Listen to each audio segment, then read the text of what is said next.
इसको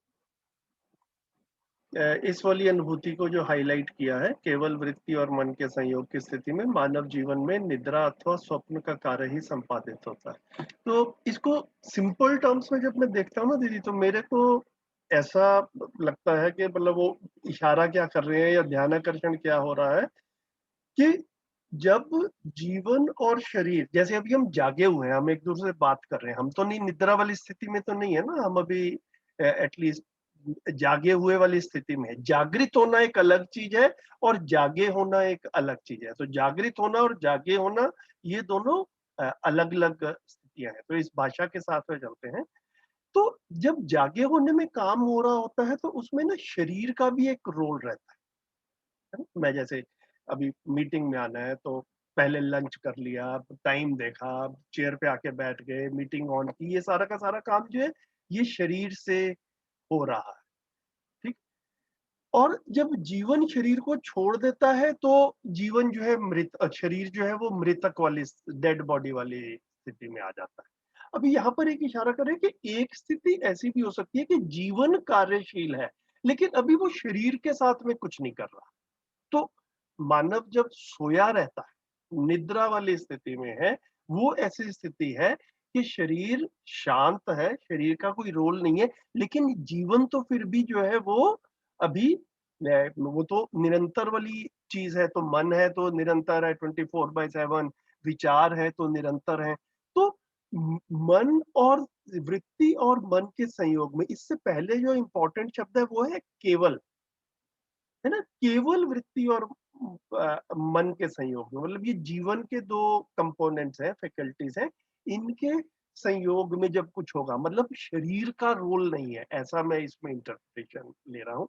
तो ऐसी स्थिति में दो ही चीज हो पाती है, या तो आदमी सो रहा है बिना सपने के, ठीक है, और या फिर सो रहा है और सपने भी देख रहा है। तो निद्रा एंड स्वप्न जो है वो ये वाली दो स्टेजेस हो गई। निद्रा मतलब जिसको हम एक डीप स्लीप वाली स्थिति कहते हैं, जिसमें सपने भी नहीं आ रहे रहते हैं, और दूसरा जो है कि वो सपने जो है वो आ रहे हैं। तो ये जीवन जो है मतलब केवल वृत्ति और मन के संयोग की स्थिति में ये वाला काम जो है ये होता है। तो मोटा मोटा सा अगर ऐसे लेके चले तो कुछ क्लैरिटी बनती है दीदी?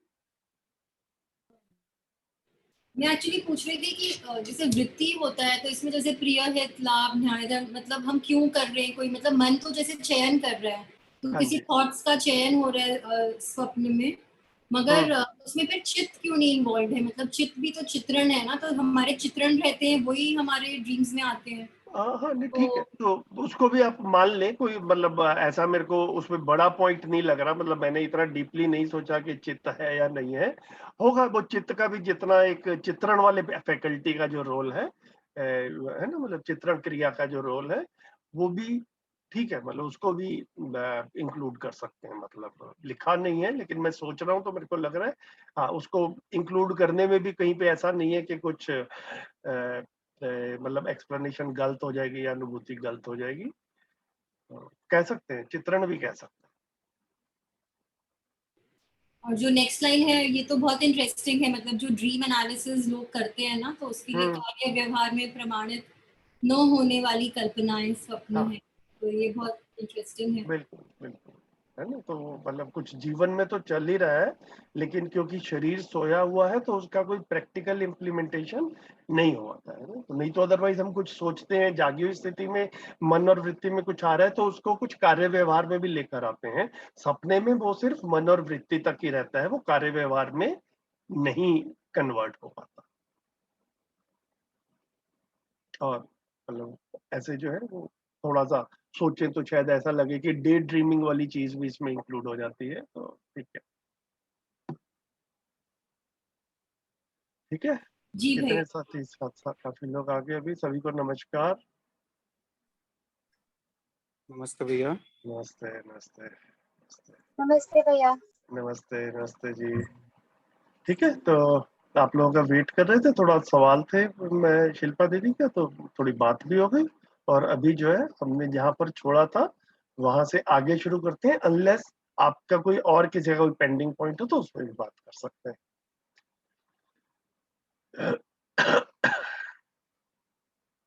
तो कल हमने पेज नंबर 146 में ये वाली अनुभूति जो है इसको हमने कर लिया था। जागृत मानव अजागृत मानव का मार्गदर्शक है तथा मार्गदर्शन करता ही है। और फिर ये आगे के 3 जो है इसके एक्सप्लेनेशन थे। इतने तक हमारी बात हो गई थी। यहाँ से हमने सोचा था कि आज से कंटिन्यू करेंगे। तो कौन पढ़ेंगे? पढ़ो भैया। हाँ हाँ, पढ़ो पढ़ो भैया। अच्छा ठीक है, यहाँ से स्टार्ट होता है नीचे संक्षेप में ना। हाँ जी हाँ जी। नीचे संक्षेप में जड़ चैतन्य तथा व्यापक सत्ता के बारे में मूल निर्देशक तत्व दिए गए हैं। जड़ मरण धर्मा, चैतन्य अमृतत्व धर्मा तथा व्यापक नित्य धर्मा है। नंबर 2, अनेक परमाणुओं से गठित पिंड या अनेक परमाणुओं से गठित अवस्था की स्थूल संज्ञा है। नंबर 3, परमाणु की सूक्ष्म संज्ञा है। नंबर 4, आत्मा की कारण संज्ञा है। नंबर 5, आत्मा की व्यापक की महाकारण संज्ञा है। निरपेक्ष ऊर्जा सर्वत्र व्यापक होने के कारण सर्वदा सबको प्राप्त है, नित्य सह अस्तित्व के कारण। पदार्थ अवस्था की इकाइयां इस प्रकार से सक्रिय, प्राणावस्था की इकाइयां इसमें होने के कारण स्पंदित, जीवन अवस्था की इकाइयां इसमें होने के कारण आशनित, ज्ञानावस्था की इकाइयां इसमें होने के कारण आशान्वित और संज्ञानित हैं। उत्तरोत्तर विकसित इकाई में निम्न स्तरीय इकाइयों के गुण विलय रहते ही हैं। हाँ बस भैया यहाँ रुक जाते हैं, इतनी बात कर लेते हैं फिर आगे बढ़ेंगे। जी भैया। बताएं भैया, आप ही कंटिन्यू करें। नीचे संक्षेप में जड़ तथा चैतन्य व्यापक की सत्ता के बारे में मूल निर्देशक तत्व दिए गए हैं। अच्छा, यहाँ पर है जड़ मरण धर्मा, चैतन्य अमृत धर्मा तथा व्यापक नित्य धर्मा है। जड़ मरण धर्मा, आप ही बताओ। आप में से कोई और बताएं। मैं ट्राई करता हूँ भैया। हाँ हाँ जरूर भाई। तो जड़ मरण धर्म तो मुझे समझ में आता है भैया, जड़ जो करंट जो रूप है उसमें वो नष्ट होना ही है। उसका स्वरूप चेंज होगा बट करंट रूप में वो नष्ट होना ही है। चैतन्य अमृत धर्म अर्थात चैतन्य अमर है, वो हमेशा रहेगा। और व्यापक नित्य धर्म मीनिंग व्यापक इज नित्य वर्तमान है, वो है, था, है और रहेगा। तो वो है ही, हर वक्त हमको यही बोलेंगे वो है ही। ठीक है। आगे बढ़ो आप। नहीं पहले इसी को डिस्कस कर ले। ये सबको क्लियर हो रहा है या किसी का कुछ डाउट हो तो वो भी बताएं, और किसी को अपने शब्दों में किसी और तरह से भी एक्सप्लेन करें तो बड़ा अच्छा रहेगा। मतलब जितने आप लोगों के ये पढ़ने से जो अपना इंटरप्रिटेशन बनता है, जितने लोग शेयर करेंगे वो अच्छा रहेगा, क्योंकि ये थोड़े इंपॉर्टेंट पॉइंट्स हैं ये पांचों के पांचों। तो आप अपनी तरफ से और भी कोई साथी शेयर करें प्लीज। नमस्ते भैया, सभी हाँ को हाँ नमस्ते। नमस्ते जी। भैया जिसे मैं समझती हूँ ये इसलिए मतलब उसको मरण धर्म बोल रहे, इसलिए कि वो परमाणु के बेसिस पे बोल रहे, क्योंकि परमाणु जो जड़ परमाणु है वो तो चेंज होता ही रहता है, मतलब उसका सर्जन विसर्जन होता ही रहता है। तो इसीलिए उस सेंस में इसको बोल रहे कि वो चेंज होता रहता है, इसलिए उसको मरण धर्म बोला। और जो चैतन्य होता है, वो चैतन्य परमाणु जब बन जाता है वो कभी चेंज नहीं होता, इसलिए वो हमेशा ही उसी मतलब चैतन्यता के साथ ही पूरी के सदा सदा के लिए वो मतलब वो गठन हो जाता है, मतलब गठन पूर्ण हो जाता है, इसलिए उसमें कोई भी चेंजेस नहीं होता, इसलिए उसको अमरत्व बोला, तो अमृत धर्म बोला। और तथा व्यापक नित्य धर्म है, और व्यापक इसलिए नित्य है क्योंकि वो हमेशा ही एक सा विद्यमान है, मतलब सदा सदा के लिए एक सा ही है, इसलिए उसको नित्य मतलब हमेशा उसी के सेंस में बोला है ऐसा। बढ़िया, ठीक है। तो मतलब हमारे पास में 3 एक्सप्लेनेशंस आए थोड़ा थोड़ा करके। तो मोटा सा वही है कि जड़ परमाणु जो जड़ जितना भी जड़ संसार है ना, तो प्रकृति क्या है, जड़ और चैतन्य, ये दो ही प्रकृति है। तो जड़ प्रकृति में जितनी भी वस्तुएं हैं उनमें विरचना होना निश्चित है ना। तो जो ये विरचना होना निश्चित है उसको कह रहे हैं कि उसका मरण मरण होना निश्चित है, मतलब उस जिसको जिससे अलग ना किया जा सके वो उसका धर्म है। तो जड़ संसार में, जड़ प्रकृति में विरचना होनी ही है, जिसकी रचना हुई है उसकी विरचना होगी ही। इसको जो है वो जड़ मरण धर्म, ये जहां तक मेरा ख्याल है, मैं एक्सपर्ट तो नहीं हूं, लेकिन ये परंपरा की ही बातें हैं। मतलब ये ऐसा मेरा ऐसा ख्याल है, मतलब कि इसको ये जो सेंटेंस में जो बात कही गई है इसको परंपरा में कहा गया है। हम मध्यस्थ दर्शन में जब इसकी बात कर रहे हैं तो इसको हम एक बिल्कुल सत्य रूप में क्या है, इसका मतलब क्या निकल कर आ रहा है वो हम कोशिश कर रहे हैं। तो हमेशा से हमने जो मध्यस्थ दर्शन समझ रहे हैं तो बात यही कर रहे हैं कि बातें परंपरा में काफी की गई हैं, उसको हम समझ लें, है ना, एक अपने में स्पष्टता बन जाए। तो एक तो इनकी स्पष्टता बन जाए और कुछ चीजों को बाबा जी ने जैसे परंपरा में एक्सप्लेन किया गया उसका बिल्कुल एक्सप्लेनेशन ही बदला है ना। तो ओवरऑल विकल्प के रूप में मध्यस्थ दर्शन है। तो जड़ संसार में विरचना निश्चित है, ये जो है ये जड़ मरण धर्म हुआ, ऐसा है ना। और चैतन्य जैसे भी प्रतिभा जी ने कहा कि वो भी जड़ परमाणु से ही चैतन्य बना है। तो ऐसा कह सकते हैं किसी स्टेज पे वो बना है, लेकिन बनने के बाद में उसकी विरचना नहीं होगी। तो बनना हुआ है, विरचना नहीं होगा, इसको कह रहे हैं अमरत्व, इसमें मरण नहीं होगा। तो चैतन्य जो है वो अमरत्व धर्म और व्यापक नित्य धर्म, इसको ना इसकी रचना हुई है ना इसकी विरचना होगी। तो ये था, ये है, ये रहेगा। इसको जो है इस तरह से एक मुझे लगा कि मतलब मैं जैसे इसको देख रहा हूँ वैसे भी आके साथ में शेयर कर लूं। हाँ जी शैलेंद्र भाई, अगले पे चलाइए, अगले के बारे में बोलिए। हाँ भैया सही बात है। क्या सही है? ये जो आपने बताया कि जड़ जो है वो मतलब चेंज चेंज वाले में है, चैतन्य अमर वाले में है और व्यापक हमेशा ही रहने वाला है। ठीक है। हाँ, और अनेक परमाणु से गठित पिंड या अनेक परमाणु से गठित अवस्था की स्थूल संज्ञा है। मतलब स्थूल जो शब्द है वो उन्होंने बताया संज्ञा है, वो बहुत सारे परमाणु का पिंड से है या मतलब परमाणुओं से गठित अवस्था की स्थूल संख्या है। मतलब कोई स्थूल चीज को किसको बोल रहे हैं वो बता रहे हैं, परमाणुओं से गठित चीज को बोल रहे हैं। बिल्कुल बिल्कुल। और सूक्ष्म जो बोल रहे हैं परमाणु को बोल रहे हैं। तो एक परमाणु को सूक्ष्म कह रहे हैं और कई परमाणु मिल जाते हैं तो उसको स्थूल बोल रहे हैं, स्थूल बोल रहे हैं। है ना। तो जैसे मानव शरीर है, मानव शरीर को स्थूल कहा गया है, परंपरा में भी स्थूल कहा गया है और मध्यस्थ दर्शन में भी स्थूल कहा गया है, क्योंकि मानव शरीर जो है वो अनेक परमाणुओं से मिलकर बना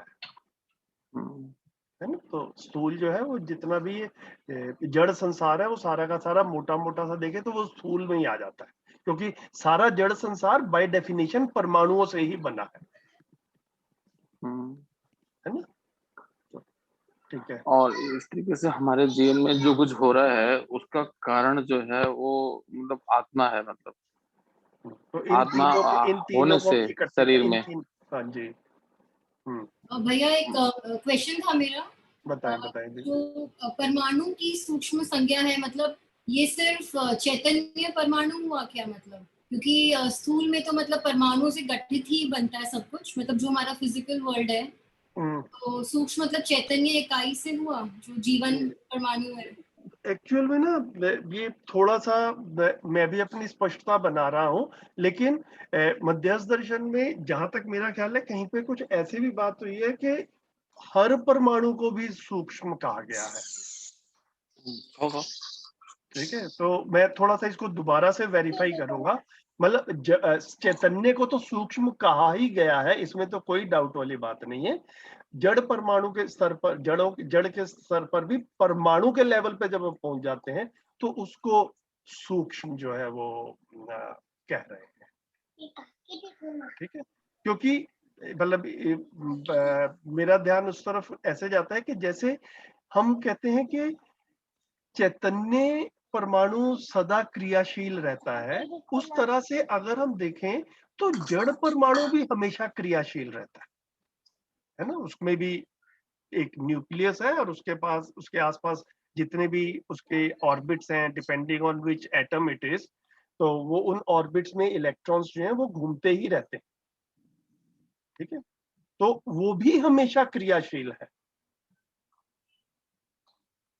फर्क क्या है चैतन्य और जड़ में कि जो चैतन्य परमाणु है ये गठन पूर्ण परमाणु है, मतलब इसका गठन जो है डेफिनेट हो चुका है।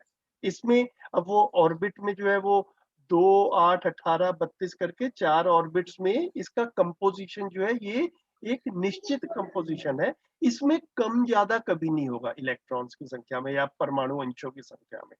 जो जड़ परमाणु है उसमें एक परमाणु दूसरे परमाणु में कन्वर्ट भी हो सकता है। उसमें मतलब परमाणु अंश कुछ आ जाएंगे तो वो दूसरा एटम बन जाएगा, परमाणु अंश कुछ निकल जाएंगे तो वो दूसरा परमाणु बन जाएगा। तो वो परमाणु जो है वो अभी गठनशील है। गठनशील मतलब क्या हुआ कि उसका कंपोजिशन बदलता रहता है, लेकिन एटलीस्ट जब तक वो किसी एक स्थिति में है वो क्रियाशील है। तो मतलब एटलीस्ट हम इस एंगल से हम देख पाए कि जीवन परमाणु और जड़ परमाणु को भी हम कैसे देख रहे हैं। ये हल्का सा डाउट है, इस डाउट को अभी लेकर चलते हैं दीदी साथ में, फिर कभी क्लियर होगा कहीं और से, कोई हमारे और साथी होंगे तो तब देख जी भैया, थैंक यू।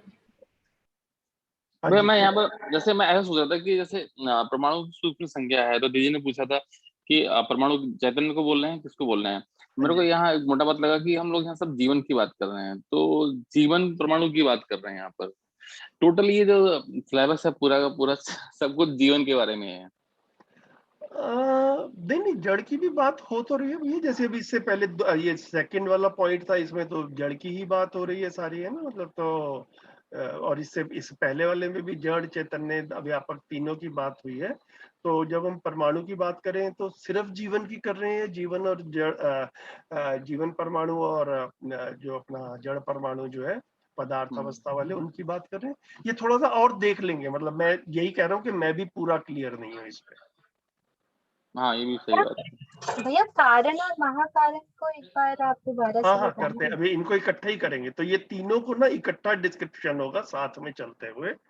तो बताएं भैया, पहले आप बताएं, आप कैसे देख रहे हैं इन तीनों चीजों को, फिर लेते हुए चलते हैं इसको आगे। मुझे तो भैया ऐसा समझ में आया है कि व्यापक में जो एक मेन रीजन है, जो हम लोग या हर चीज व्यापक में है, वो एक महाकारण है।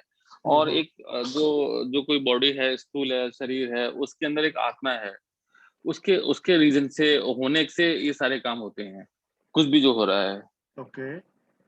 मतलब अगर व्यापक में बॉडी है, जितनी भी स्थूल चीजें हैं सब व्यापक में है, उसकी वजह से बाकी चीजें चल रही हैं। व्यापक में होने के कारण, होने से ही है, मतलब वो जितनी ऊर्जा है उसमें जो कुछ भी चल रहा है, एक्टिविटी हो रही है, वो व्यापक में होने से हो रही है। और जो बाकी चीजें जो मूव कर रही हैं, कम ज्यादा कर रही हैं, परमाणु जड़ परमाणु जो एक दूसरे को ले रहे हैं, दे रहे हैं, भूखे हैं, जीर्ण हैं, चीजें बन रही हैं, नई चीजें, ये सब वो उसके कारण हो रही हैं कि वो एक मतलब, तो उनके अंदर मूवमेंट है। जैसे प्रकटन जो होता है ना, उसके मार्फत होता है सब कुछ। नई चीजें जैसे हम बनती हैं, जैसे शरीर बनता है हमारा। चलिए और बताएं, कोई और किसी का ध्यान जा रहा हो, इन तीनों को कैसे देख रहे हैं। परमाणु की सूक्ष्म संज्ञा, आत्मा की कारण संज्ञा है, व्यापक की महाकारण संज्ञा है। भैया आत्मा जो है वो चैतन्य से रिलेट करती है, व्यापक चैतन्य और जड़ दोनों से रिलेट करता है। मतलब व्यापक में सब कुछ समाया है, लेकिन आत्मा शायद सिर्फ चैतन्य से रिलेट करती है। इसलिए आई डोंट नो, मतलब ऐसा लगता है जैसे वो हाफ है, वो फुल है। ओके ओके ओके, और कोई?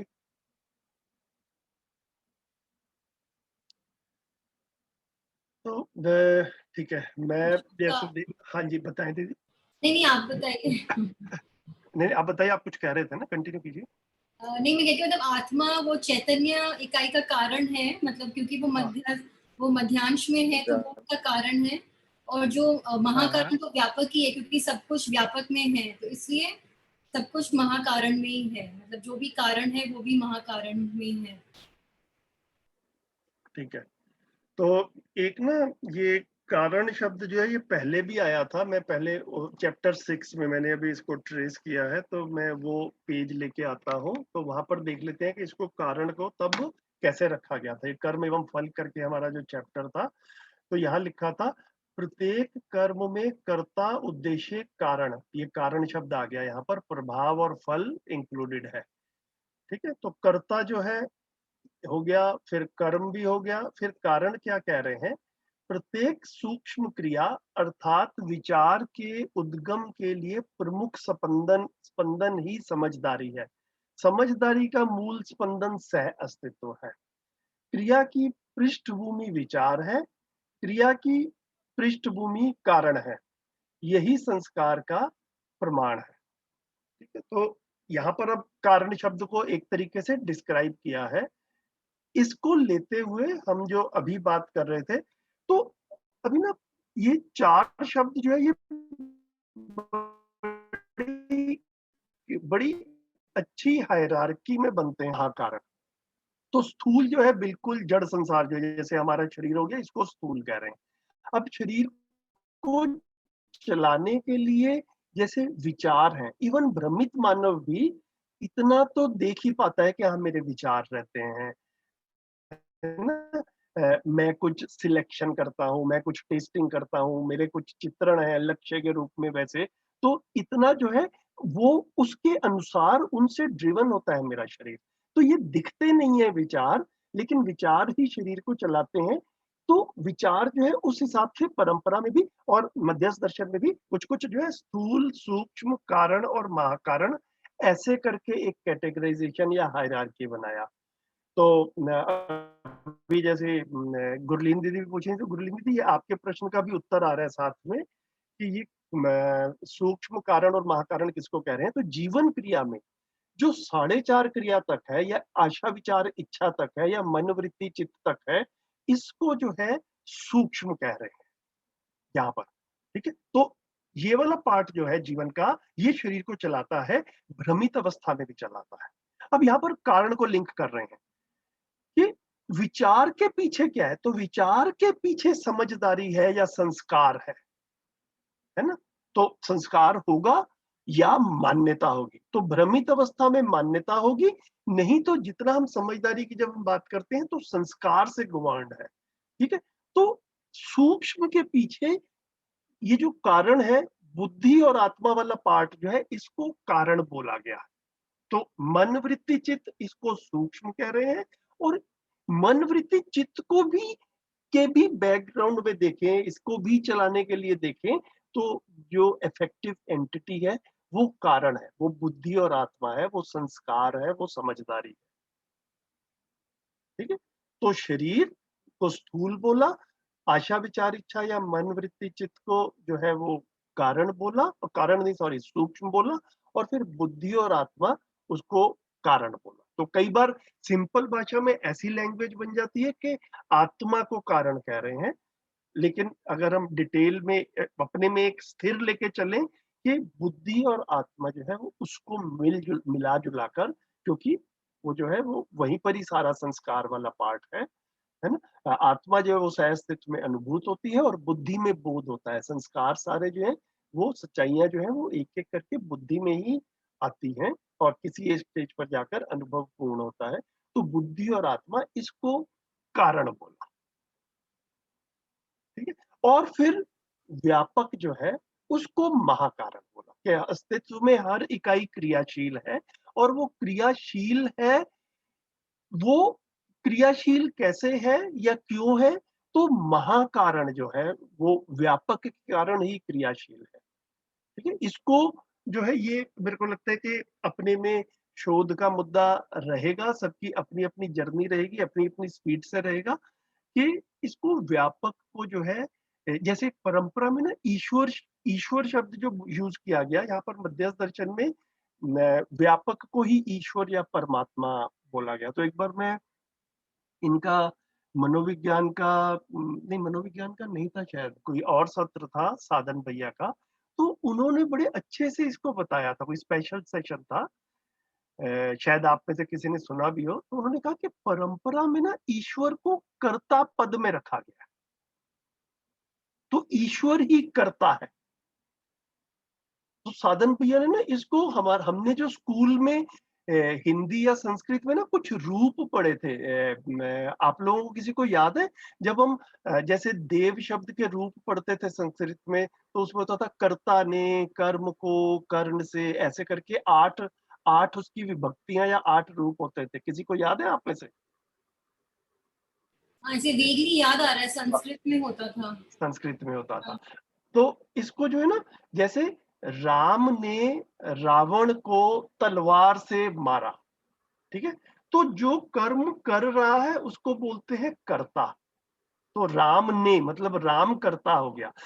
जिसके ऊपर कर्म हुआ उसको नहीं नहीं, जो राम है वो कर्ता हो गया। तो कर्ता ने कर्म को करण से, ये इस तरह से रूप चलता है। तो राम ने मतलब राम कर्ता पद में है, रावण को, तो रावण पे कर्म हुआ है, तो रावण जो है वो दूसरी विभक्ति में आ गए, और तलवार से मारा, तो तलवार जो है वो करण वाली विभक्ति या तीसरी विभक्ति में आ गया। कर्ता ने कर्म को करण से, कर्ता ने प्रथम विभक्ति, कर्ता ने कर्म को दूसरी विभक्ति और करण से तीसरी विभक्ति। ऐसे करते करते जब 7वीं विभक्ति में आते हैं तो 7वीं विभक्ति में आता है में शब्द। तो बाबा जी ने जो ईश्वर है उसको प्रथम विभक्ति से 7वीं विभक्ति में लेकर गए हैं मध्यस्थ दर्शन। तो ईश्वर ने किया, इससे शिफ्ट करके ईश्वर में हुआ, ये जो है शिफ्ट आया यहाँ पर, है ना। तो ईश्वर ने किया परंपरा की बात है, तो वहां पर कर्ता पद में है। और यहाँ पर कह रहे हैं कि सब कुछ व्यापक में हो रहा है, सब कुछ ईश्वर में हो रहा है। तो ईश्वर जो है वो 7वीं वाली विभक्ति पे जो है वहां पर परमात्मा जो है व्यापक जो है, और उसको व्यापक के रूप में ईश्वर को या परमात्मा को पहचाना। तो ये एक बड़ा शिफ्ट है जो परंपरागत बातें हैं वर्सेस मध्यस्थ दर्शन। और बाबा जी शुरू से जो बात कर रहे हैं वो ये कह रहे हैं कि है ये सारा का सारा प्रस्ताव। तो हम सब भी अपने आप को देखो, हम सब भी स्कूल कॉलेज में पढ़े हैं, अच्छी एजुकेशन पाई है, अपने में प्रश्न आते हैं कि नहीं आते, इन चीजों को भी देखा जाए। बाबा जी ने अध्यात्मवाद में बड़े अच्छे से इस चीज का एनालिसिस किया है कि जब परंपरा में कहते हैं कि ईश्वर ने सब कुछ किया, तो बाबा जी कह रहे हैं उसमें अध्यात्मवाद में कि मेरे में ऐसे प्रश्न उठते थे कि जब ईश्वर ने ही सब कुछ किया, और ईश्वर तो एक बड़ी शुद्ध वस्तु भी है ना, और एक जिसे कहते हैं कि हर जगह पे भी है ना, तो इसके होते हुए कुछ गलत नहीं होना चाहिए। तो फिर ये सब कुछ जो गलत हो रहा है ये क्यों हो रहा है, ये भी अपने में एक प्रश्न आता हो। तो सारा का सारा ज्ञान जो है वो अपने को प्रश्न मुक्त करने के लिए है। तो अगर हमारे को अंदर से एक ऐसा फीलिंग आ जाए कि हाँ मेरे पास में सब प्रश्नों के उत्तर है, तो कह सकते कि नहीं हाँ ठीक है, I am satisfied with all the answers and explanations which I have. लेकिन बाबा जी वो क्वेश्चंस जो है अच्छे से पूरे चैप्टर्स का चैप्टर जो है उन्होंने इन क्वेश्चंस के ऊपर रखा है कि ईश्वर है, ईश्वर अच्छी चीज है और ईश्वर ही कर्ता पद में है। तो फिर ये सब कुछ जो गलत हो रहा है, फिर ये ये क्या है, मतलब इसके ऊपर भी एक बड़े अच्छे फ्लो के साथ में डिस्कशन जो है वो होता है।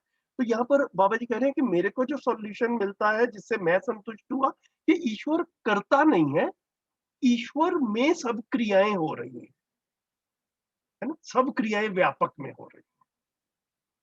तो इसी तरह से परंपरा में जो है वो ईश्वर को रचयिता वाले पद में भी रखा गया कि ईश्वर ही हर चीज को बनाता भी है। तो यहाँ पर मध्यस्थ दर्शन में कह रहे हैं कि अस्तित्व में रचना है, रचयिता नहीं है। मतलब एक जो है ना कोई मास्टर स्विच लेके बैठा हुआ है, हर पत्ता पत्ता वो वही वही चला रहा है, जो एक परम शक्ति है। तो यहाँ कह रहे हैं वो चला नहीं रही है, उस परम शक्ति में हर कोई क्रियाशील है, ऐसा कह सकते हैं। आप भी उसमें व्यापक में क्रियाशील हैं, मैं भी व्यापक में क्रियाशील हूँ। तो सब उसमें क्रियाशील हैं, उसको महाकारण कह रहे हैं, है ना? जैसे हम कल भी बात कर रहे थे और पहले भी बहुत बार बात की है कि ये पूरे एग्जिस्टेंस में अगर हम व्यापक के सिग्निफिकेंस को रिकॉग्नाइज कर पाए, पहचान पाए, एप्रिशिएट कर पाए कि व्यापक है तो इकाइयां क्रियाशील है ना? मेरे को सोलर सिस्टम वाला एग्जांपल जो इसमें बेस्ट लगता है कि इतनी खुली जगह है तो ये सारे के सारे प्लैनेट्स जो है फुल स्पीड में घूम रहे हैं। जैसे धरती जो है ये 1,09,000 किलोमीटर प्रति घंटा की रफ्तार से सूरज के आसपास चक्कर लगा रही है। और जब हमने पिछली बार चर्चा की थी तो राहुल भाई ने बताया था कि पूरा सोलर सिस्टम जो है वो 6 लाख किलोमीटर प्रति घंटा की स्पीड से चल रहा है। अब ये इतनी स्पीड से चल रहा है और कोई टक्कर भी नहीं हो रही। कार जो है वो हाईवे के ऊपर 100 किलोमीटर पर आवर की स्पीड से चलती है और रोज दुर्घटनाएं होती हैं, है ना? तो ये स्पेस की ही महिमा है कि इतने बड़े बड़े सिस्टम्स जो है ये चल रहे हैं क्योंकि स्पेस में ही ये क्रियाशील है and space provides space for them to be क्रियाशील, है ना? ये स्पेस ना होता तो रोज एक्सीडेंट्स हो रहे होते प्लैनेट्स के भी, फिर धरती में ये इतने बिलियंस ऑफ ईयर से ये धरती अभी तक बनी नहीं रहती और इसको इतना अवसर भी नहीं मिलता चारों अवस्थाओं का डेवलपमेंट होने का। तो इस तरह से जब हम देखते हैं तो एक तो इसको जो व्यापक है या ईश्वर है इसको कर्ता पद से शिफ्ट किया है ना? ईश्वर ने कुछ नहीं किया, ईश्वर में होता है ना? व्यापक में होता है, ये शिफ्ट हुआ और इसमें सब इकाइयां क्रियाशील है, ऐसा कह के इसको महाकारण के रूप में प्रपोजल के रूप में दिया है। इसके ऊपर और सोचा जाए और चर्चा की जाए तो धीरे धीरे करके मेरे को लग रहा है कि चीजें क्लियर होंगी। गुरलीन दीदी कुछ बनी बात? तो भैया जो समझ में आया है मुझे महाकारण तो थोड़ा एक समझ में आ रहा है। कारण में जो हम कह रहे हैं बुद्धि और आत्मा कारण है, हाँ जी, है ना? एक जो है, एक हम सूक्ष्म कह रहे हैं, एक स्थूल कह रहे हैं और एक कारण कह रहे हैं। बिल्कुल बिल्कुल। सूक्ष्म हो गया जो 4.5 क्रिया हो गया, हाँ जी, स्थूल हो गया, शरीर हो गया, स्थूल हो गया, शरीर हो गया, और कारण हो गया जो बुद्धि और आत्मा की बात कर रहे बिल्कुल हैं। बिल्कुल। तो ये मूवमेंट है, इसको रीजन नहीं बोलेंगे ना भैया? रीजन बोलेंगे कि नहीं बोलेंगे? रीजन फॉर मतलब आप जो अगर हम कह रहे हैं कि ना तो हाँ, तो ये जो कारण जो है तो जो ये सूक्ष्म है ना ये कारण से गवर्न्ड है, ऐसा देखिए। तो मेरे विचार मेरे संस्कारों से गवर्न्ड है, ऐसा कह सकते हैं क्या? हाँ, ऐसी भाषा ठीक लग रही है ना कि मेरे विचार मेरे संस्कार से गवर्न्ड है, मेरी समझ से गवर्न्ड है। और जब समझ नहीं होती है तो विचार नासमझी में उठपटांग कुछ भी आ जाता है और उसी में फिर शरीर से गलतियां भी हो रही हैं, अपराध भी हो रहे हैं अपने आसपास। तो सूक्ष्म है, सूक्ष्म के बैकग्राउंड में कारण है। हम ये लिंकेज देख पाए तो हमें ना एक रोड मैप मिलता है, एक फ्रेमवर्क मिलता है कि समझदारी पे काम कैसे करना है। ये कारण वाले पार्ट पे, संस्कार वाले पार्ट पे काम करना है, इसको पहले पहचानना है, ये जीवन का पार्ट है ना? तो ये जैसे जैसे हमारी अपनी क्लैरिटी बनती है वो तो ना मतलब ये जितना हमारा जो शब्द आ रहे हैं ना अभी, आसक्ति है, मोह माया है, जड़ संसार के प्रति, भोगों के प्रति, वो सारा हमारा एक्चुअल में ये कारण वाला पार्ट जो है ना इससे लिंक नहीं हुआ है तो ऊट पटांग काम हो रहे हैं। गाने भी बन रहे हैं, ये दुनिया ऊट पटांगा, है ना? ये सारा का सारा जो है ऐसा करके वो ऊट पटांग वाला काम जो है वो ज्यादा हो रहा है। तो हम ये कारण को पहचान पाए, इसको एज ए गवर्निंग फोर्स देख पाए और सूक्ष्म जो है कारण के अधीन है। जब ये इसको पहचान नहीं पाते तो सूक्ष्म ही राजा बना रहता है, सूक्ष्म ही जो है वो अपनी मनमानी जो है वो चलाता रहता है। तो इस तरह से देखते हुए इसको सूक्ष्म जो है कारण से गवर्न्ड रहता है, गवर्न्ड है, मतलब इसको पहचान पाए तो हम सह अस्तित्व पूरक जी पाते हैं और अगर इसको नहीं पहचानते हैं तो फिर जो है सारा क्लेश होता है। इतनी बात है। जी भैया, अभी बिल्कुल क्लियर हुआ। तो भैया जैसे कहते हैं 4.5 क्रिया में बुद्धि चुप है, तो मतलब ये भी है क्या फिर कारण चुप है, मतलब कारण एक्टिव नहीं है, ऐसा कुछ है क्या? कारण प्रेजेंट तो है, लेकिन ये जो आशा विचार इच्छा है, इन्होंने कारण वाली साइड को रिकॉग्नाइज नहीं किया है ना, उसको पहचाना नहीं है। जी।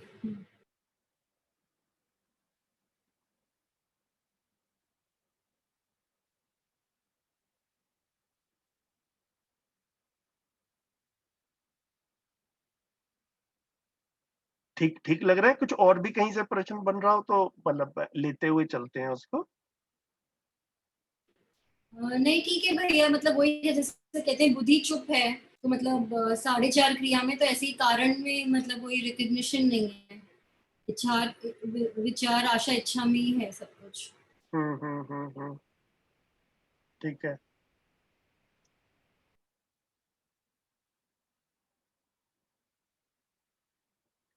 ठीक हो गया। तो ये हमने यहाँ पर जो है स्थूल, सूक्ष्म, कारण और महाकारण की जो है वो बात की है ना। तो ये एक बड़ी ये जो है ना, इस चीज को अपने में देखें कि धीरे धीरे करके जितना हम इसके ऊपर सोचते हैं, क्या हमारी क्लियरिटी बन रही है। स्थूल, सूक्ष्म, कारण, महाकारण, ये जो है ना, ये एक हायरार्की है ना। तो इसको जो है धीरे धीरे करके हमारी अपने में जितनी स्पष्टता बने, उतना मेरे को लगता है कि खुद को अच्छा लगता है, ऐसा लगता है कि हाँ हाँ अब चीज समझ में आ रही है। शैलेंद्र भाई आगे चलाएं। जी भैया। तो निरपेक्ष ऊर्जा सर्वत्र व्यापक होने के कारण सर्वदा सबको प्राप्त है, नित्य सह अस्तित्व के कारण। पदार्थ की इकाइयां इसे पाकर सक्रिय है। बस इतना ही कर लेते हैं, पहले इतना करते हैं फिर आगे बढ़ेंगे। तो इसको लिंक करते हुए भैया क्या बन रहा है बताइए। मतलब वो उतना ही है भैया मेरे पास तो कि मैंने जो कहा था कि व्यापक में होने के कारण हाँ जो जी। व्यापक जो जो सहअस्तित्व में सबको बराबर ऊर्जा मिली है अपने अपने उसके हिसाब से, पात्रता की योग्यता के हिसाब से। ठीक है। और वही एक मेन रीजन है जो इसको हम कारण बात कर रहे थे, सबको अभी बात कर लीजिए ना। इससे पहले वाले जो 3 हाँ हाँ हाँ लाइन पे बात कर रहे थे, हाँ जी हाँ जी। ठीक। तो वही यहाँ सब। पर हाँ, तो मतलब यहाँ पर क्या कह रहे हैं कि देखिए, ये तो हमको पता चलता है कि जीवन क्रियाशील है, मैं कुछ सोच रहा हूँ, मेरी कुछ इच्छाएं हैं, इसको तो हम अपने में महसूस कर ही पाते हैं, अपने आसपास के मानवों में भी देख पाते हैं। तो चैतन्य जो है ये क्रियाशील है, ये समझ में आता है। और हम सबने जितना विज्ञान पढ़ लिया है, उससे ये वाली चीज भी बड़ी आसानी से समझ में आ गई है कि जड़ परमाणु भी क्रियाशील है हमेशा, है ना। जड़ परमाणु भी हमेशा घूम ही रहा है। काफी बार हमें अपने आसपास लगता है कोई चीज जो है सिर्फ ऐसे पड़ी हुई है, जैसे मेरे सामने किताब है, अब ये किताब ऐसे ही पड़ी है। तो पहले इस तरफ ध्यान नहीं जाता था कि भैया ये किताब में भी कोई क्रिया हो रही है कि नहीं हो रही। तो पहले लगता था कि ये किताब जो है ये क्रिया शून्य है। लेकिन अब जो है बड़ी आसानी से हम 2 सेंटेंस में इस चीज को सिद्ध कर पाते हैं कि किताब का कागज भी परमाणुओं से ही बना हुआ है और परमाणु क्रियाशील है। तो किताब भी क्रियाशील है, बेशक मेरे को इसकी क्रियाशीलता दिख नहीं रही है, आंख से समझ में आती है, इतना तो कह सकते हैं ना भैया। हाँ, मतलब मैं इसको कल समझने की कोशिश कर रहा था कि सब कुछ मध्यस्थ में है, मतलब वहां तक पहुंचा हुआ है और उसके बाद भी जा रहा है, तो मालूम नहीं पड़ रहा है केवल तो सब कुछ एक। क्रियाशील है। अब यहाँ पर कह रहे हैं कि ये क्रियाशीलता, जैसे हम एक चीज सोचते हैं कि क्रियाशीलता के लिए एक ऊर्जा चाहिए होती है ना। जैसे हमने पंखा चलाना है या ट्यूबलाइट चलानी है तो बिजली चाहिए, तो बिजली को ऊर्जा के रूप में देखते हैं। कार को चलाना है तो पेट्रोल चाहिए, तो पेट्रोल को ऊर्जा के रूप में देखते हैं। अब ये एटम के आसपास इलेक्ट्रॉन्स घूम रहे हैं, मतलब एटम के आसपास नहीं, न्यूक्लियस के आसपास इलेक्ट्रॉन्स घूम रहे हैं, या सूरज के आसपास धरती घूम रही है। तो इनको ऊर्जा कहाँ से मिल रही है, इनमें कौन सा पेट्रोल पंप से पेट्रोल आ रहा है। तो ऐसा कुछ हमको दिखता नहीं है कि कहीं से हम इसमें किसी तरह से ऊर्जा डाल रहे हैं। तो मध्यस्थ दर्शन में ऐसा प्रस्तावित किया गया कि जो ये व्यापक है ये ऊर्जा स्वरूप है। ये वाली भाषा ज्यादा आती है कि ये ऊर्जा स्वरूप है, ठीक है। और ये निरपेक्ष ऊर्जा है, ये किसी के साथ में पक्षपात नहीं करती है, सबको ये प्राप्त है ना। निरपेक्ष मतलब पक्षपात रहित। तो जैसे ईश्वर को पक्षपात रहित बोला गया, मतलब किसी का फेवरेटिज्म नहीं करता, सबके साथ में जो है वो न्याय करते हैं, है ना। तो इस तरह से जो व्यापक है, तो व्यापक का भी डिस्क्रिप्शन ईश्वर के डिस्क्रिप्शन से मिलता जुलता ही यहाँ पर एक तरह से ऐसा डिस्क्राइब किया कि हमारी भी कल्पनाशीलता में ऐसा आता है कि हाँ यार, बात तो कुछ कुछ मिलती जुलती सी लग रही है। तो व्यापक भी निरपेक्ष है, व्यापक भी सबको बराबर बराबर प्राप्त है ना? बिना किसी पक्षपात के, किसी को ज्यादा मिल जाए किसी को कम मिल जाए, ऐसी वाली कोई बात नहीं है। तो निरपेक्ष ऊर्जा सर्वत्र होने के कारण, मतलब व्यापक होने के कारण, हर जगह होने के कारण सर्वदा सबको प्राप्त है, हर समय हर इकाई को प्राप्त है ना। तो इसमें अब क्या हो गया कि नित्य सह अस्तित्व के कारण पदार्थावस्था की इकाइयां इसे पाकर, किसे पाकर, व्यापक को पाकर, इस निरपेक्ष ऊर्जा को पाकर सक्रिय है।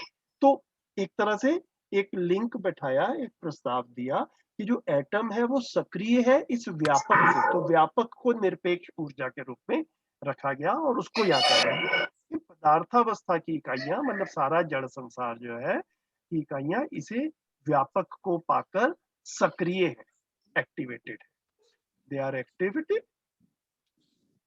by virtue of this omni presence या omnipotence, जो भी हम कहें। और प्राणावस्था की इकाइयां इसमें होने के कारण स्पंदित है। तो ये जितना हमारी प्राणावस्था है, पेड़ पौधे हैं, ये भी व्यापक में ही है। तो व्यापक को पाकर इनमें वो जो ग्रोथ वाला पार्ट है, सेल्स के मल्टीप्लिकेशन वाला पार्ट है, सांस लेने वाला पार्ट है, उसको स्पंदनशीलता कह रहे हैं। तो प्राणावस्था की इकाइयां इसे पाकर स्पंदित हैं, जीवावस्था की इकाइयां इसमें होने के कारण आशान्वित है, मतलब उनमें जीने की आशा है, जिंदा रहने की आशा है पशु पक्षियों में। और ज्ञानावस्था की इकाइयां इसमें होने के कारण आशान्वित और संज्ञानित है। तो ज्ञानावस्था की इकाइयां जो है वो इस व्यापक के कारण ही वो जीने की आशा, सुखी होने की आशा और संज्ञानीयता जो है उसकी संभावना है। मतलब just because we are in space, हम ऑटोमेटिकली अपने आप संज्ञानीयता नहीं आ जाती हमें, हम अपने आप जागृत नहीं हो जाते, उसके लिए अपनी तरफ से एक एफर्ट लगाना पड़ेगा, लेकिन संज्ञानीयता की संभावना, ऐसा जो है इसको मैं इंटरप्रेट कर रहा।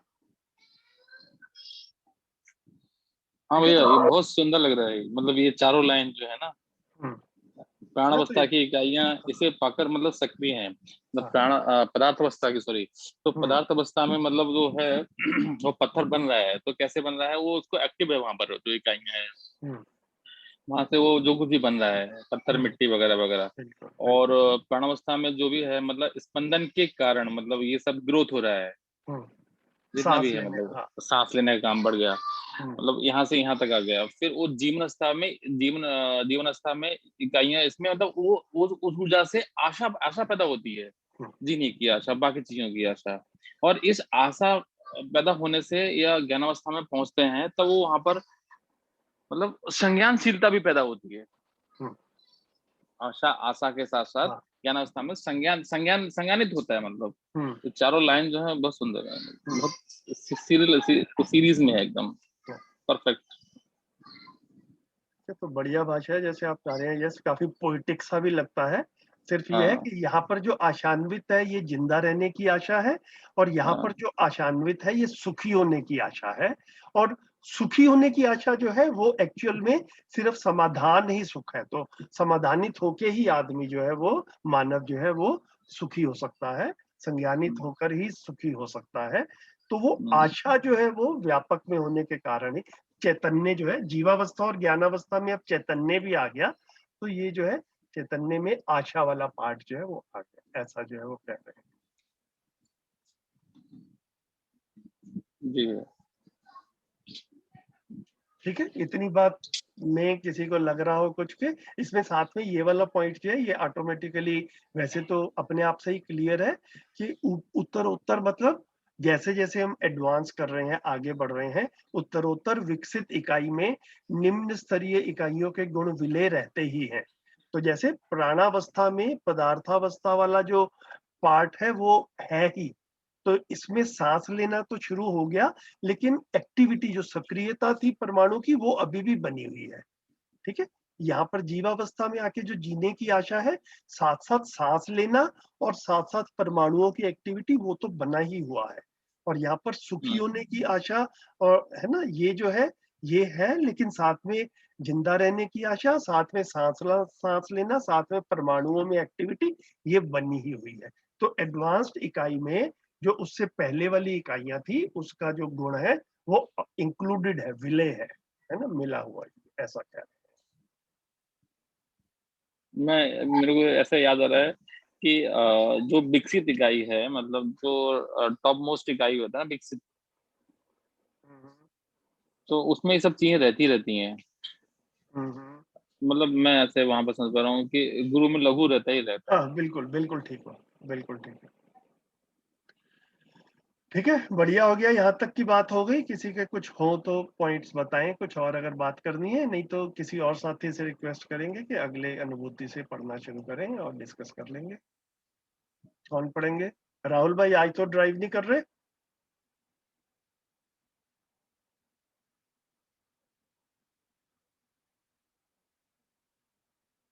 राहुल भाई आवाज आ रही है? नहीं भैया, मैं ड्राइव नहीं कर रहा, बट घर पे कुछ गेस्ट आए हुए हैं। अच्छा ठीक है, सुन रहा हूँ साथ ठीक है, साथ। कोई बात नहीं, कोई बात नहीं। तो और बताएं, और कोई वॉलंटियर करें, कौन पढ़ेंगे?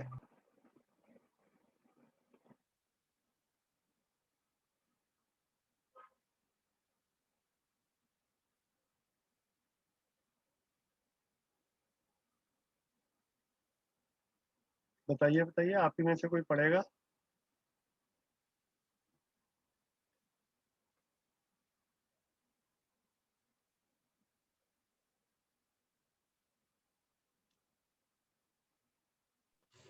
भैया मैं पढ़ सकता हूँ, लेकिन मोबाइल पे हूँ तो मतलब बहुत छोटा छोटा दिख रहा है। ओके ओके, और पढ़ने के साथ साथ थोड़ा थोड़ा अपना इंटरप्रिटेशन भी बताएंगे ना? हाँ ठीक है, मैं पढ़ता हूँ। ठीक है। ठीक है। ज्ञान का उद्घाटन चैतन्य पक्ष अथवा विचारों द्वारा ही होता है। सो एक एक लाइन करके पढ़ा जाए। एक एक लाइन करके कर लीजिए, कोई बात नहीं। तो इससे ऐसा लग रहा है कि ये दो लाइन को इकट्ठा ले लीजिए, ये दो लाइन इकट्ठा करने से चर्चा आसान हो जाएगी। ठीक है। ज्ञान का उद्घाटन चैतन्य पक्ष द्वारा अथवा विचारों द्वारा ही होता है। विचार पक्ष संस्कारों के आधार पर हास और जागृति की ओर गतित है।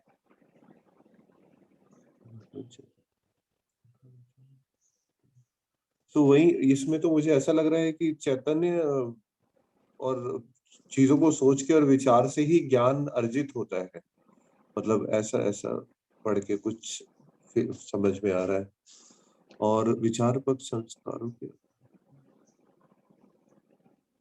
ये तो थोड़ा सा थोड़ा सा अगर कोई नहीं, तो इसको जो है ना ऐसा कह रहे हैं कि ज्ञान अर्जित होना तो एक पार्ट है, लेकिन फिर जितना ज्ञान अर्जित हो गया वो हमारे जीने में आएगा भी तो सही ना, तो हमारे एक्शन से, हमारे बोलने से उसका एक एक्सप्रेशन भी होगा, ऐसा कह सकते हैं ना?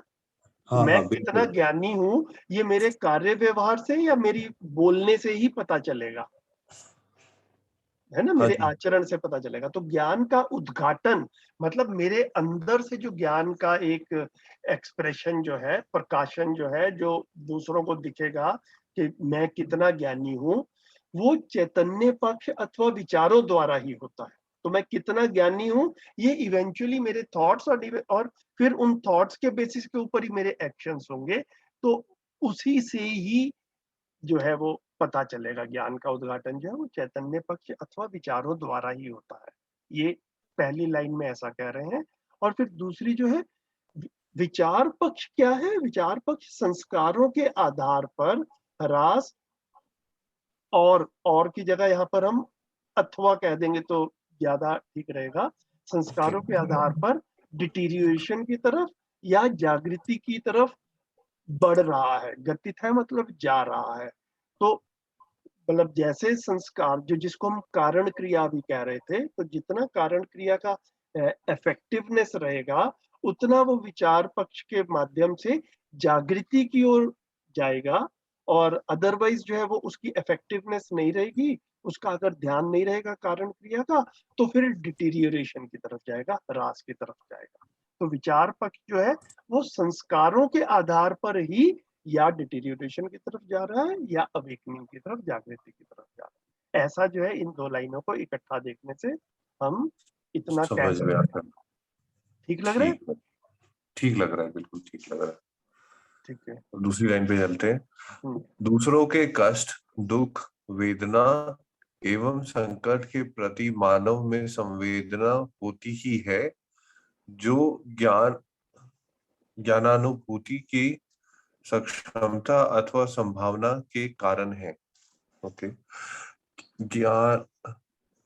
इस अगर ये लाइन जो है हमारा, इसमें तो यही है कि दूसरों से तो हमको समझ में आता ही है कि दूसरों की फीलिंग्स के बारे में, और जो हमारा ज्ञान जो हम लोग को आता है उसमें आई थिंक इससे फायदा होता है। ओके, तो मैं इसको जैसे थोड़ा सा भैया प्रैक्टिकल रूप में देखता हूँ ना, तो जैसे एक रिसेंटली घटना हुई थी पिछले साल के, जब अचानक लॉकडाउन लग गया, तो ऐसा हमने देखा कि लाखों वर्कर्स जो है ना वो बड़े बड़े शहरों से अपने गांव की तरफ जाना शुरू हो गए थे, और मीडिया में काफी कवरेज आया था उसका। आपने भी देखा था? हाँ हाँ, बिल्कुल बिल्कुल। है ना, वो तो कई बड़ा दुख हफ्तों भी हो तक, रहा था कि कई क्या हो महीनों रहा तक, है। है हाँ ना। तो हाँ जी, वो हाँ अब जी। एक्चुअल में ना मैं क्लियरली देख पाता था कि वो देखकर मेरे को भी बुरा लगता था, हमारे बच्चों को भी बुरा लगता था, और मैं जितने लोगों से बातचीत करता था उन सबको बुरा लगता था, जैसा कि आप भी कह रहे हैं कि आपको भी बुरा लगता था। अब बिल्कुल अब एक एंगल से देखें कि वो जो सड़क पे वर्कर्स हैं जिनको खाना नहीं मिल रहा, जिनको बस नहीं मिल रही 100 किलोमीटर या 1000 किलोमीटर जाने के लिए, और वो पैदल ही 1000 किलोमीटर जाने के लिए चल पड़े, और कईयों का बीच में बेचारों की जो है ना डेथ भी हो गई, मतलब वो शरीर जो है इतना झेल नहीं पाया, और वो देख के हमको बुरा लगा।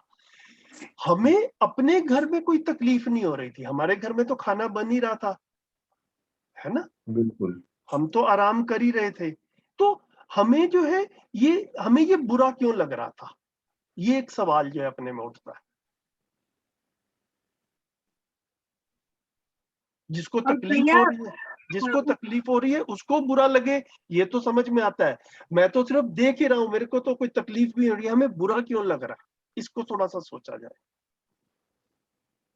हाँ बताएं। भैया उस दौरान बहुत सारे लोगों ने एक्स्ट्रा जाकर खाना वगैरह करके, मतलब और एक कदम बढ़कर भी इसके भी नेक्स्ट लेवल पे गए ना, जहाँ पर उन्होंने एफर्ट करके दे सपोर्टेड बिल्कुल बिल्कुल ठीक बात है, बिल्कुल ठीक बात है ना। तो कुछ को सिर्फ बुरा लगता रहा, और कुछ को जो है बुरा लगा, तो उन्होंने एफर्ट जाकर किए कि भैया एक सिर्फ बुरा लगना अपने आप में पर्याप्त नहीं है, कुछ इसमें हमें भागीदारी भी करनी है। ठीक है, हाँ। इतना। अब ये सारा क्यों हो रहा है? तो ये जो है ये मानव में संवेदना होती ही है, इस नियम की तरफ इशारा कर रहे हैं। दूसरों ठीक के है। कष्ट, दुख, वेदना एवं संकट के प्रति मानव में संवेदना होती ही है। ये जो है प्रैक्टिकल एग्जांपल के थ्रू हम इसको वेरीफाई कर पाए कि हाँ, हम में भी ये संवेदना होती है, और अपने आसपास देखते हैं, निरीक्षण, परीक्षण, सर्वेक्षण जब हम बात करते हैं तो हम इस चीज को पहचान पाते हैं। अब ये संवेदना जो होती है, ठीक है, इसके मूल में क्या है? ये ज्ञान अनुभूति की सक्षमता और संभावना के कारण है। तो ये जो हर व्यक्ति है उसमें अपनी कितनी कैपेसिटी है, उसकी स्थिति क्या है, पोटेंशियल सबके पास में बराबर है, लेकिन उसकी अपनी स्थिति के अनुसार ये कम ज्यादा होता है। जैसे कई बार मैं सोचता हूँ कि भैया ये जब लॉकडाउन हुआ और इतने लोगों को तकलीफ हुई, हमको ये देख के तो बुरा लगा, क्योंकि वो मीडिया में, टीवी में सामने हमारे आ गया, रोज अखबारों में आना शुरू हो गया। लेकिन बिल्कुल। एक दूसरा डाटा ये भी हम सबके सामने है कि हमारे देश का 25% पॉपुलेशन जो है वो गरीबी की रेखा के नीचे है। ये भी एक सच्चाई है ना। हाँ जी। तो हमारे देश में 130 करोड़ लोग रहते हैं, तो 130 करोड़ में से आधा 70 हो गया, उसका आधा 35 हो गया, तो ऑलमोस्ट 30-40 करोड़ लोग जो हैं उनको रोज खाना भी नहीं मिलता है। अब ये टीवी पे नहीं आ रहा है, तो तो ये जो संवेदना वाला पार्ट है, अब ये भी हम अपने में ना इस चीज को एक्सप्लोर करके देख सकते हैं कि मेरे में संवेदना कितनी है। जितनी मेरे को संवेदना सामने वाला बता देता है, मेरी आंख के सामने आ जाता है, सिर्फ उतनी ही संवेदना है, ठीक है? या एक्चुअल में सामाजिक स्तर पर या दूसरों का कष्ट वगैरह जो वो है ही, मेरे को दिख नहीं रहा है, तो मैं उसको भूल जाता हूँ। ऐसी भी एक स्थिति हम में बन सकती है। ऐसा हो सकता है, या होता है या नहीं होता कभी कभी? बिल्कुल बिल्कुल, तभी वो जो देखते हैं उसी पे रिएक्शन आता है। उसी पे रिस्पॉन्स आता है, ठीक है? हाँ। तो ये ना, ये ज्ञान अनुभूति की सक्षमता, मतलब हमारी कैपेसिटी कितनी है और पोटेंशियल है हमारे पास में। तो ये जो है, इस पूरी बात को इस तरह से मैं देखता हूँ कि संवेदना वाला पार्ट सब में है, लेकिन उसकी एक्सटेंट जो है वो हर व्यक्ति की स्थिति के अनुसार वेरी करती है। पोटेंशियल सब में है पूरा का पूरा। तो इसी संवेदना से ही फिर आगे संज्ञानीयता की तरफ जो है ना, व्यवस्था की तरफ जो है वो ध्यान जाने वाला बात जो है वो, ये संवेदना फर्स्ट स्टेप है उसका। तो 3 स्टेप्स पे बात करते हैं जब मध्य दर्शन करते हैं: संवेदनहीनता, संवेदनशीलता और संज्ञानशीलता, है ना? तो वो मतलब जो है, तो ये संवेदना वाला पार्ट हम सब में है। वो कितना है हमारे रोजमर्रा के जीने में, हमारे सारे एक्शंस जो है वो उससे कितने गवर्न्ड है, ये हम सब व्यक्ति अपना अपना स्व मूल्यांकन करके अपनी अपनी स्थिति का अंदाजा लगा सकते हैं। बिल्कुल।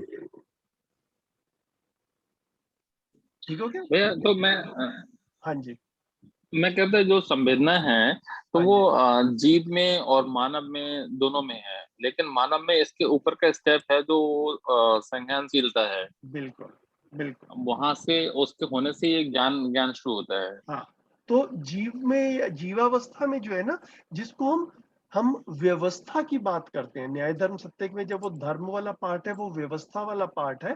तो व्यवस्था को समझना और व्यवस्था में जीने वाला, जो व्यवस्था को बनाना, मतलब पूरी धरती पे एक अखंड समाज के रूप में रह पाए, ये सिर्फ ज्ञानावस्था में ही संभव है, ये जीवावस्था में संभव ही नहीं है।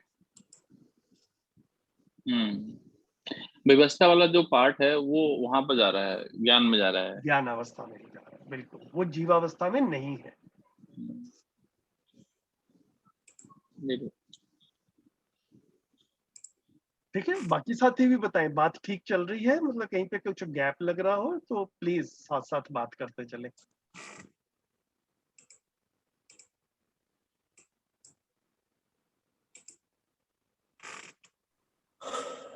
कई कई बार जो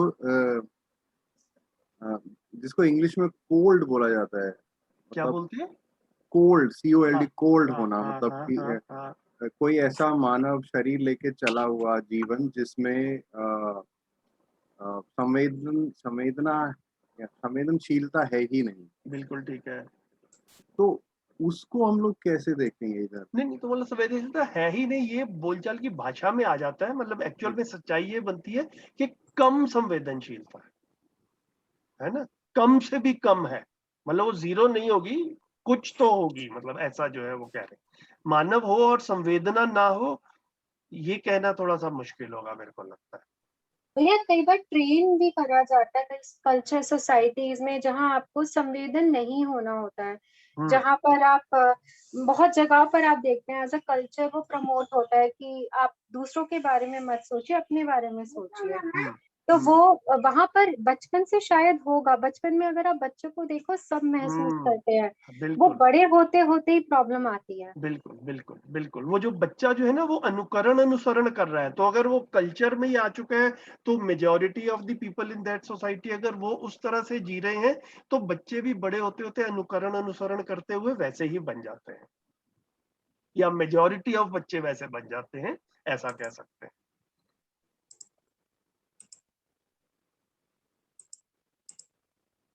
मतलब ऐसा बहुत पता नहीं कभी ऐसा देखने में बहुत रेयर होगा अगर उसको भी हम अलग कैटेगरी में डालते हैं जहाँ बच्चों में संवेदनशीलता ना हो, मतलब इसीलिए शायद वो लोग ज्यादा ट्रांसपेरेंट होते हैं ना, बिल्कुल जो महसूस करते हैं बोलते हैं, दूसरों के लिए सोच पाते हैं।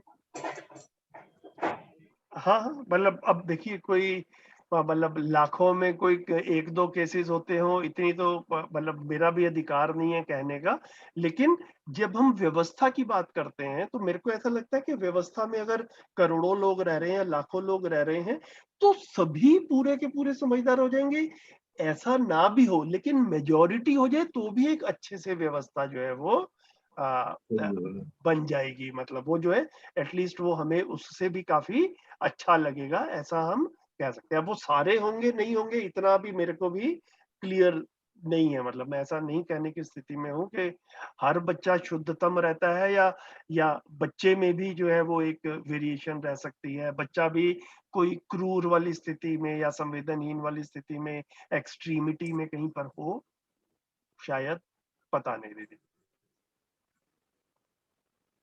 ये ऐसे एग्जांपल्स मतलब दुनिया भर में देखे तो गए, बट मुझे लगता है कि उसके पीछे का कारण शायद मतलब वो एग्जिस्ट नहीं करता है, वो शायद गलत होगा कहना कि संवेदनशीलता एग्जिस्ट ही नहीं करती है। हो सकता है कहीं कुछ कारण तरह के रहे हो की वजह से वो ऐसा हो गया।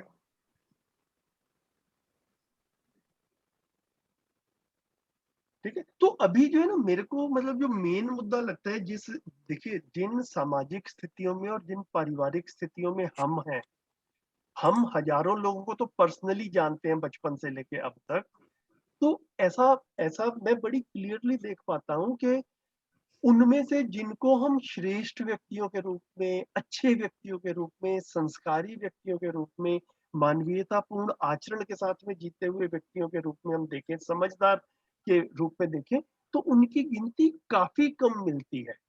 ऐसा सिर्फ मेरा मानना है या आप लोगों को भी ऐसा लगता है? मतलब हम हजारों लोगों को जानते हो, तो ये जो कैटेगरी मैंने अच्छे लोगों वाली कही, ये मोस्टली हम सब के पर्सनल एक्सपीरियंसेस में शायद ये सिंगल डिजिट में रही होगी, अगर हम जीवन विद्या सर्कल को निकाल दें तो।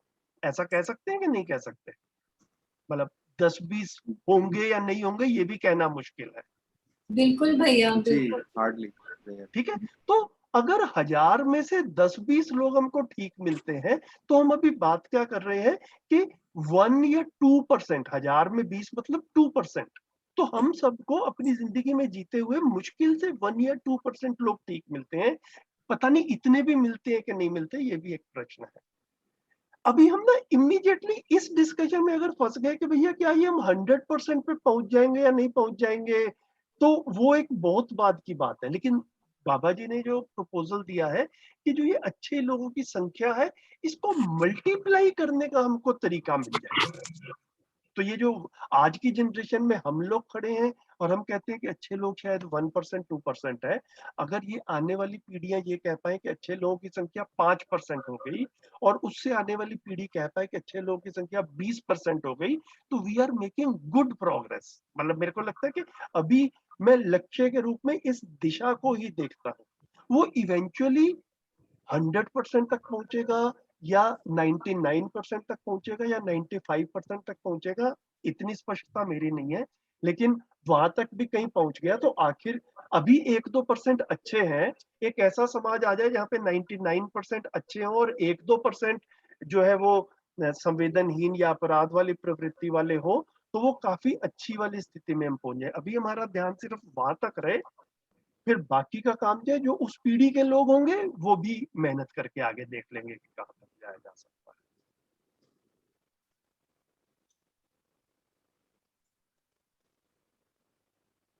ठीक है, ऐसे रोड मैप के रूप में देख सकते हैं इसको।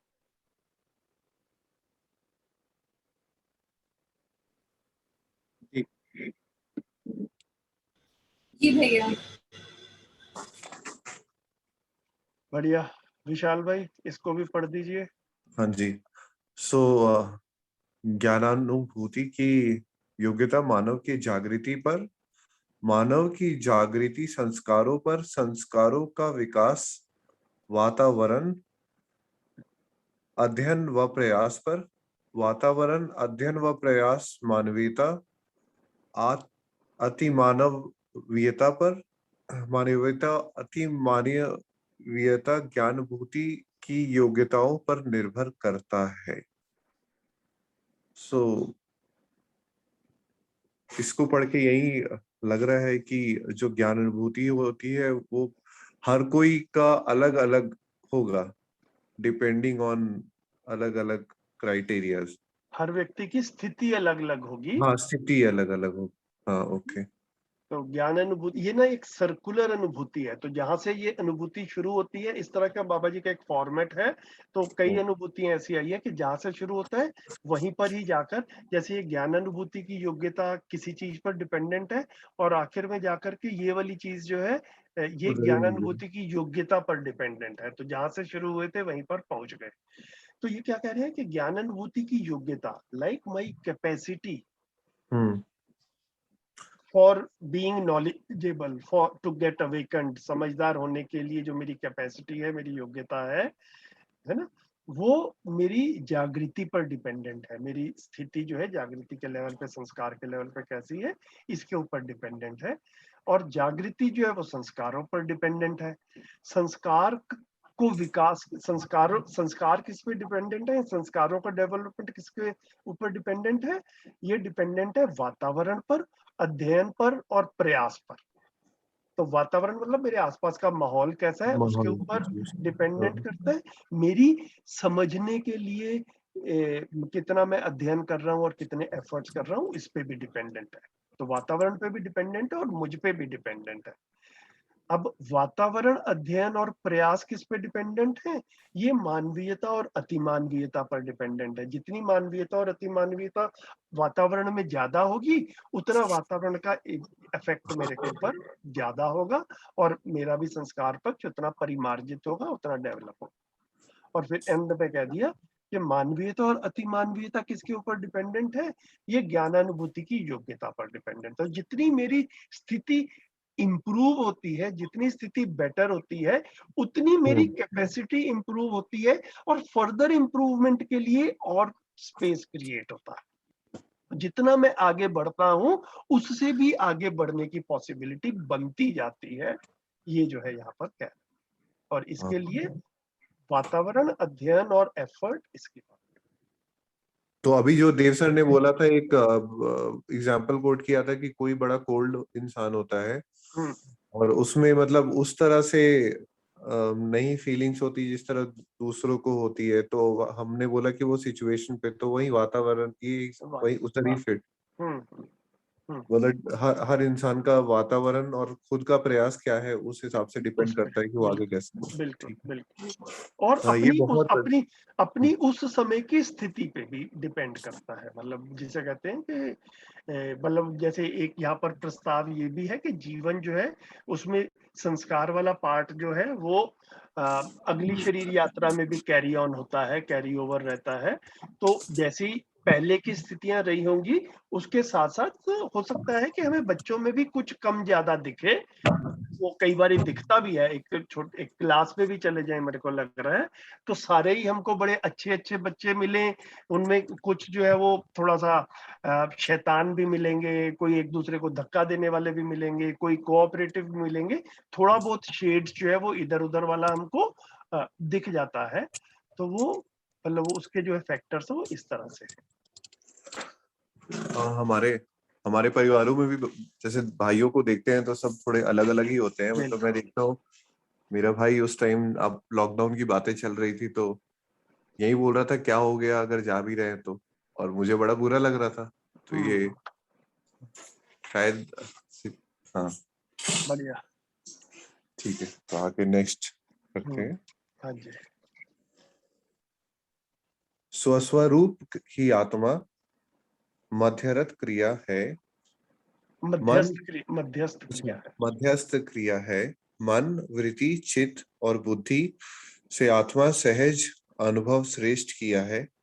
फलस्वरूप ही आत्मा के प्रभाव से पूर्णता प्रभावित न होने तक बुद्धि में आनंदानुभूति, चित्त में संतोषानुभूति, वृत्ति में शांति की अनुभूति तथा मन में सुखानुभूति नहीं है। स्वस्वरूपता ही आत्मा। ये स्वस्वरूप का मतलब क्या हुआ? हाँ, तो स्वस्वरूप मतलब मेरा स्वरूप, मैं क्या हूँ। तो Okay. इसी को बार बार कह रहे हैं कि पहले एक जब इनिशियल स्टेज पे कहते हैं तो मैं मानव जो है शरीर और जीवन का संयुक्त रूप हूँ, इसमें जीवन शरीर को चलाता है। तो मैं शरीर नहीं हूँ, पहले प्रस्ताव के रूप में आता है मैं जीवन हूँ। फिर जैसे जैसे हम गहराई में जा रहे हैं, जीवन में भी मन, वृत्ति, चित्त, बुद्धि, आत्मा है। तो एक्चुअल में मेरा स्वरूप क्या है? मैं आत्मा हूँ। स्वस्वरूप ही आत्मा है, मतलब मेरा स्वरूप क्या है? आत्मा है। मैं आत्मा हूँ। आत्मा को मध्यस्थ क्रिया के रूप में यहाँ पर बोला गया है। तो सब अस्तित्व में 3 प्रकार की क्रियाएं हैं, सम क्रिया, विषम क्रिया और मध्यस्थ क्रिया।